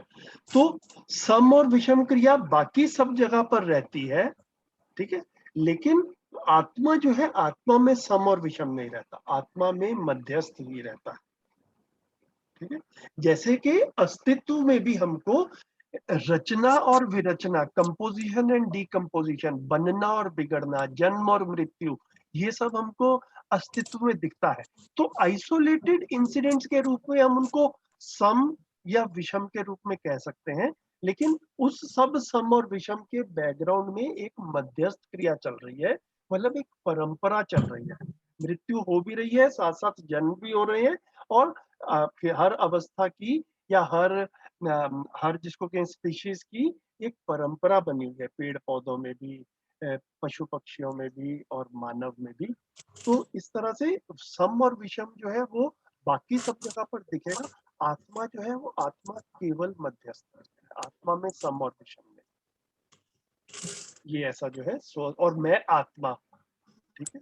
तो अस्तित्व में जैसे सह अस्तित्व है, उसको समझ के उसके अनुसार जी करके ही मैं तृप्त होता हूँ, नहीं तो मतलब अदरवाइज जो है अपने अंदर एक कॉन्फ्लिक्ट चलता रहता है, वो जो है दुख का कारण बनता है। इसको क्या कह रहे हैं, अब इसको बताएं भैया।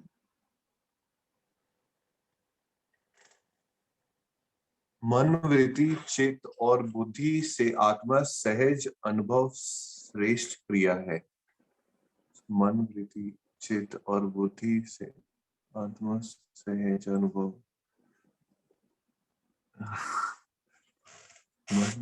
ये थोड़ा सा आप हेल्प करें हाँ, इसमें, कोई नहीं। तो कनेक्ट नहीं कर पा रहा हूँ हाँ कि हाँ, कैसे कोई ये नहीं, कोई सारा नहीं। इसको थोड़ा। ना पढ़ने का तरीका रहता है, थोड़ा थोड़ा धीरे धीरे करके वो जितना हम पढ़ते हैं उतना हाँ, क्लियर हो वो जाता है। फॉर्मेशन तो नहीं हो पा रहा है, हाँ, वर्ड्स तो को लगा। मन, वृत्ति, चित्त और बुद्धि से, है ना, तो मन, वृत्ति, चित्त और बुद्धि से आत्मा सहज अनुभव, मतलब आत्मा में अनुभव, सहज शब्द को यहाँ पर में से रिप्लेस कर सकते हैं। इस तो मन, वृत्ति, चित्त और बुद्धि से आत्मा में होने वाला अनुभव जो है वो श्रेष्ठ क्रिया है। हाँ, अब बिल्कुल क्लियर हुआ, वो बीच में से हाँ हाँ, कोई बात नहीं। मतलब ठीक है। तो एज फलस्वरूप कंपेयर टू मन, वृत्ति, चित्त, बुद्धि और आत्मा, आत्मा सहज अनुभव जो है ये उससे सुपीरियर एक्टिविटी है। ठीक है। फलस्वरूप ही आत्मा के प्रभाव से पूर्णता प्रभावित न होने तक बुद्धि में आनंदानुभूति, चित्त में संतोष अनुभूति, वित्त में शांति की अनुभूति तथा मन में सुखानुभूति नहीं होती है। हाँ, सो बेसिकली ये यही कह रहे हैं, मुझे ऐसा लग रहा है कि जब तक आत्मा के प्रभाव से हम लोगों को वो पूरा मतलब नॉलेज पूर्णतः प्रभाव फुली अचीव नहीं होता है, तब तक ये जो चीजें हैं जैसे बुद्धि में आनंद आए और चित्त में संतोष प्राप्त हो हम लोगों को और शांति का अनुभूति हो, ये सब हम वहां तक नहीं पहुंच पाएंगे। बिल्कुल बिल्कुल बिल्कुल ठीक। तो इसी को जो है ना वो यहाँ पर कह रहे हैं कि ये बुद्धि, ये एक अनुभूति स्किप करके मैं कर रहा हूँ ताकि लिंक हो जाए यहाँ से। बुद्धि को आत्मबोध का अवसर प्राप्त है ना, व्यापकता का भी अवसर प्राप्त है, लेकिन अभी ऊपर जो हम बात कर रहे हैं, हाँ, है ना, उससे लिंक करते हुए कह रहे हैं कि बुद्धि को आत्मबोध का अवसर प्राप्त है। तो जब तक बुद्धि को पूरा आत्मबोध नहीं हो जाता, जैसे कि अभी हम लोगों की स्थिति है, हम लोगों को एक सूचना के रूप में मिल गया कि मैं जीवन हूँ, मन, वृत्ति, चित्त, बुद्धि, आत्मा, ऐसा मेरा बनावट है, ऐसा मेरा स्ट्रक्चर है।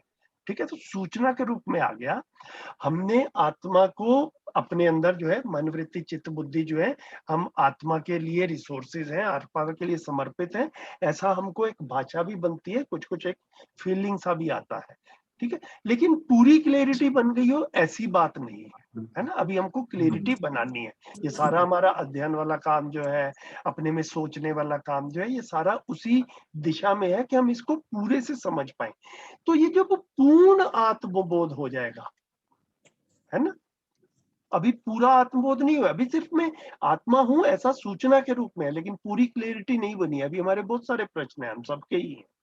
तो ये कह रहे हैं कि जब तक मतलब फलस्वरूप आत्मा के प्रभाव से पूर्णतया प्रभावित ना होने तक, तो जब तक मैं आत्मा को पूरा समझा नहीं हूं, तब तक आत्मा का पूरा प्रभाव जो है वो इम्प्लीमेंट नहीं होता है, वो प्ले में नहीं आता है। ठीक है, तो जब तक वो नहीं आता है उसका पूरा का पूरा प्रभाव, तब तक जो है वो हमें ये सुख, शांति, संतोष, आनंद जो है, इसका फीलिंग हमारे को एकम्प्लिश हो गया ऐसा फीलिंग नहीं मिलता है, इसमें गैप्स रहते हैं। इतनी बात तो भैया इसका मतलब वो साइमल्टेनियसली होता है हमेशा, ये हाँ चारों? हाँ, ये तो दीदी, ये बार बार जो बाबा जी प्रत्यावर्तन और परावर्तन की बात कर रहे हैं, ये साथ साथ ही होता है ना। मैं समझता हूँ, जीता हूँ, समझता हूँ, जीता हूँ। इसको हमने वो जीवन विद्या, ये सॉरी जीवन क्रिया वाली स्लाइड जो थी ना, उसमें रखा भी था, मैं दोबारा शेयर करता हूँ। ये हमने जैसे पिछली बारी ये वाली जीवन क्रिया वाली की थी ना, तो ये लेफ्ट साइड पे जिसको हम प्रत्यावर्तन कह रहे हैं, इसको समझना कह रहे हैं, और जो राइट साइड में है ऊपर से नीचे, वो परावर्तन है, इसको जीना और समझाना कह रहे हैं। ठीक है, अब ये समझना, जीना, समझाना, ये होता क्या है? इसको बोला समझना क्या है? न्याय को समझना है, धर्म को समझना है, सत्य को समझना है, ये समझना है। जीना क्या है? न्याय पूर्वक जीना है, व्यवस्था पूर्वक जीना है, सत्य पूर्वक जीना है। और समझाना क्या है? न्याय को समझाना है, धर्म को समझाना है, सत्य को समझाना है।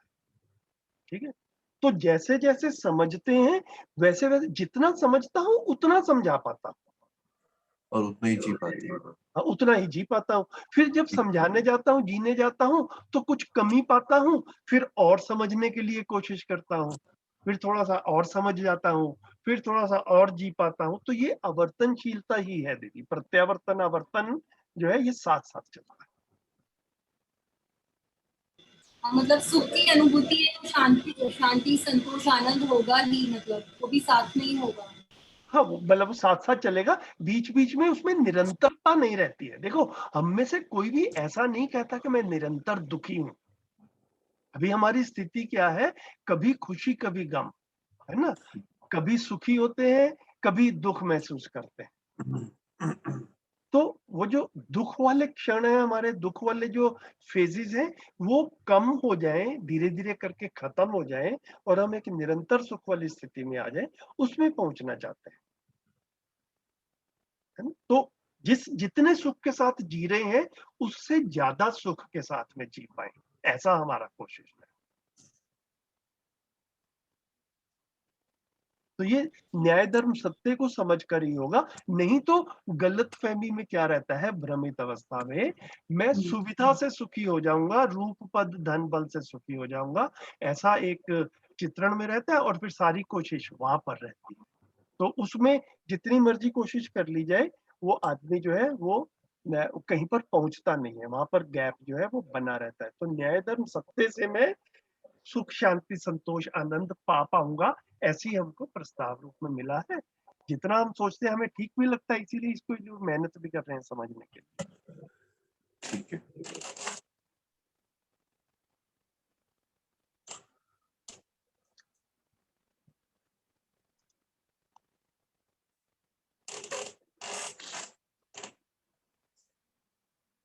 ठीक है, तो बताइए, मेरे को लग रहा है कि 4 भी बजने वाले हैं विशाल भाई, अभी रीडिंग यहाँ पर रोक लेते हैं। एक बार पूछ ले कोई, मतलब जितनी आज हमने रीडिंग कर ली, जितनी चर्चा कर ली, कुछ ऐड करना हो, कई साथी आज बिल्कुल नहीं बोले, प्लीज शेयर करें कुछ कुछ कैसा रहा, कुछ अपनी तरफ से बात ऐड करना चाहें, जितनी बातें हुई तो प्लीज। Page number 169।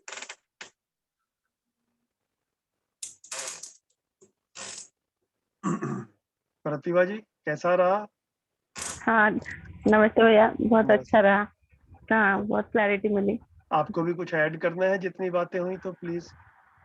मैं बस ये तो मुझे यही ऐड करना है कि हम बस जो भी पल हम जी रहे हैं और जो हम मतलब समझ रहे हैं, बस उसको हम कनेक्ट कर पाए। मतलब जितना हम समझ रहे हैं और जितना हम जी रहे हैं, तो कहाँ कुछ गैप हो रहा है, तो वही हमका मतलब पूरा दिन में या फिर जो भी कर रहे हैं। और इससे तो बड़ी बहुत ही अच्छी बात है कि मतलब जब इसको अलग से ही नहीं दिखना है, ये हमारे पूरे के पूरे डे, मतलब हम जितना भी क्लास कर रहे हैं या स्टडी सर्कल में है, और उसके बाद ही हम जब भी पूरे के पूरे लाइफ स्टाइल जी रहे हैं, पूरे के पूरे दिन से रात तक, वो इसी के साथ जुड़ा हुआ है। तो शुरुआत में थोड़ा सा ध्यान देना पड़ता है, उसके बाद फिर बहुत, जैसे शुरुआत में क्या होता है कि हमको लगता है कि ये कोई अलग चीज है, हमको अलग से इसको सोचना पड़ेगा। जैसे बहुत टाइम तक मेरे साथ भी हुआ कि इसको सोचना पड़ता है कि हाँ, फिर धीरे धीरे क्या हुआ कि ये फिर मेरे साथ जैसे मैं कुछ कर रही हूँ उसके साथ वो कनेक्ट होता है।